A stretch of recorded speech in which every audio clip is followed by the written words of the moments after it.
আসসালামু আলাইকুম প্রিয় মালয়েশিয়ান প্রবাসী ভাইরা, আশা করি সবাই ভালো আছেন, সুস্থ আছেন। যে যেখান থেকে আজকের ভিডিওটা দেখতেছেন তাদেরকে সবাইকে জানাই আন্তরিক শুভেচ্ছা ও মুবারকবাদ। আর যারা আমাদের প্রবাস ইউটিউব চ্যানেল, প্রবাস খুঁটিনাটি ফেসবুক পেজ এবং ইউটিউব চ্যানেল সাবস্ক্রাইব করেছেন, ফলো করছেন, তাদেরকে জানাই আন্তরিক অভিনন্দন। আর যারা এখনও করেন নাই তারা অতি শীঘ্রই সবার আগে সত্য খবর জানতে আমাদের ইউটিউব চ্যানেল প্রবাস খুঁটিনাটি সাবস্ক্রাইব করবেন এবং বেল আইকন ক্লিক করে সকল আপডেট তথ্য সবার আগে পেতে সাবস্ক্রাইব করবেন।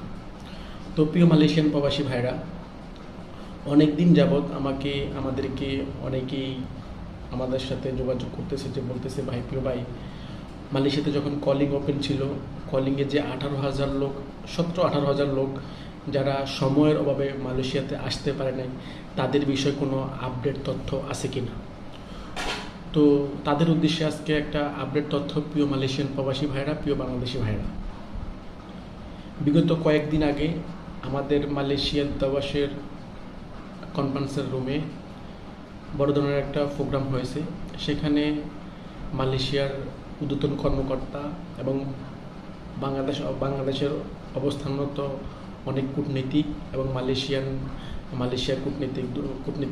কূটনীতিক যারা আছে, হাই কমিশনার যারা আছে, তাদের সাথে একটা বড় মিটিং হয়েছে, বড় একটা আলোচনা হয়েছে এই বিষয়ে যে 18,000 কর্মী যে কলিং বেশি, যাদের কাগজপত্র সকল কিছু ওকে হয়ে রয়েছে, আপডেট হয়ে রয়েছে, শুধু সময়ের অভাবে যারা মালয়েশিয়াতে আসতে পারে নাই, তাদেরকে কবে মালয়েশিয়াতে তারা কবে মালয়েশিয়াতে আসতে পারবে এবং তাদের বিষয়ে কি সরকারের ঊর্ধ্বতন কর্মকর্তাদের কি পরামর্শ, এইসব বিষয়ে অনেকে আমাদের কাছে জিজ্ঞাসা করে। তো আপনাদের উদ্দেশ্যে অলরেডি মালয়েশিয়াতে একটা মিটিং হয়েছে মালয়েশিয়ান স্বরাষ্ট্র মন্ত্রণালয়, মানব সম্পদ মন্ত্রণালয়ের সাথে। তো সেখানে মালয়েশিয়ান দূতাবাসের বাংলাদেশের মালয়েশিয়া দূতাবাস, অবস্থানরত দূতাবাসদের সাথে, তো সেখানে বলা হয়েছে যে এই বিষয়টা বর্তমানে মালয়েশিয়া মানব সম্পদ মন্ত্রণালয়ের সাথে দূতাবাসের দায়িত্বপ্রাপ্ত কর্মকর্তাদের সাথে যোগাযোগ হয়েছে।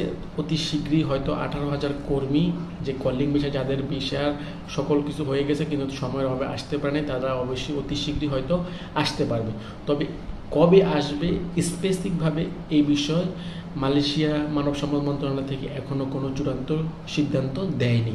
তবে তারা আশাবাদী, মালয়েশিয়া মানব সম্পদ মন্ত্রণালয় তারা বলেছে যে হয়তো অতি শীঘ্রই সেই 18,000 কর্মীকে তারা তাদের দেশে আনবে এবং তাদের কর্মক্ষেত্র তারা প্রদান করবে, কর্মক্ষেত্র তাদেরকে প্রদান করা হবে। তো যখন বাংলাদেশে কিন্তু এই বিষয়টা নিয়ে আমাদের প্রবাসী কল্যাণ মন্ত্রণালয়ের সচিব এবং আমাদের আইন উপদেষ্টা, উনি এই বিষয়গুলো, প্রবাসী উপদেষ্টা, উনি এই বিষয়গুলো নিয়ে মালয়েশিয়ার প্রধানমন্ত্রীর সাথে কথা বলছিল। সেখানেও মালয়েশিয়ান প্রধানমন্ত্রী একটা আশা অনুরূপ বাণী শুনিয়েছে যে তাদেরকে যে অতি শীঘ্রই সেই 18,000 কর্মীকে বাংলাদেশ থেকে মালয়েশিয়া আনা হবে। তো প্রিয় মালয়েশিয়ান প্রবাসী ভাইরা, যারা কলিংয়ে বাংলাদেশ থেকে যারা আপনাদের কলিং হয়ে গেছে কিন্তু আপনারা আসতে পারেন নাই, আপনাদেরকে বলবো একটু ধৈর্য ধরেন, হয়তো ইনশাল্লাহ আপনাদেরকে অতি শীঘ্রই আনা হবে। তবে এটা এখনও চূড়ান্ত সিদ্ধান্ত কবে আনা হবে এই বিষয়ে এখনও কোনো সিদ্ধান্ত মালয়েশিয়া থেকে দেয় না। যদি মালয়েশিয়া সম্পূর্ণভাবে, মালয়েশিয়ার যে কারিকুলাম আছে, যে সিস্টেম ওয়েটা আছে, এটা যদি সম্পূর্ণ কমপ্লিট করে মালয়েশিয়া মানব সম্পদ মন্ত্রণালয় যখন আমাদের হাই কমিশনকে ইনফরমেশন দিবে, হাই কমিশনকে জানাবে যে ঠিক আছে, এখন আপনারা আপনাদের যে 18,000 কর্মী কলিংয়ে যে আটকে গেছে তাদেরকে আপনারা নিয়ে আসেন, তাদের কাগজপত্র আপনারা বাংলাদেশ থেকে সকল কিছু ঠিক করে নিয়ে আসেন। তখন মালয়েশিয়া হাই কমিশন বাংলাদেশে প্রবাসী কল্যাণ মন্ত্রণালয়কে নোটিশের মাধ্যমে জানাতে পারবে। তো সেই জন্য আমরা বলবো যে আপনারা একটু ধৈর্য ধরেন, ইনশাল্লাহ অতি শীঘ্রই আপনারা আসতে পারবেন মালয়েশিয়াতে। যে 18,000 কর্মী আপনারা বাংলাদেশে বর্তমানে অবস্থান করতেছেন, আপনাদের কাগজপত্র সকল কিছু হয়ে যাওয়ার পরেও, তো ইনশাল্লাহ সেটা হয়তো আগামী বছর 2025 সালের হয়তো মার্চ এপ্রিলের মধ্যে ইনশাল্লাহ আমরা এটা একটা ধারণা করতে পারি।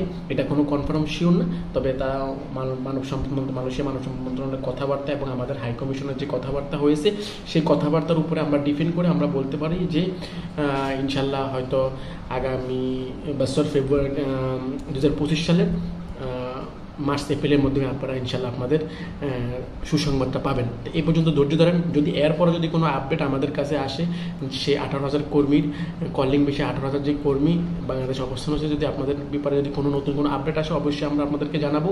এই পর্যন্ত আমাদের সাথে থাকবেন, আমাদের সাথে থাকুন, আমাদের প্রবাস খুঁটিনাটি ফেসবুক পেজ এবং ইউটিউব চ্যানেলের পাশে থাকুন। আজকের মতো বিদায় নিচ্ছি। আবারও নতুন কোনো তথ্য, নতুন কোনো আপডেট আসলে আমরা আপনাদেরকে জানাবো। এ পর্যন্ত ভালো থাকুন। আসসালামু আলাইকুম ওয়া রাহমাতুল্লাহি ওয়া বারাকাতুহু।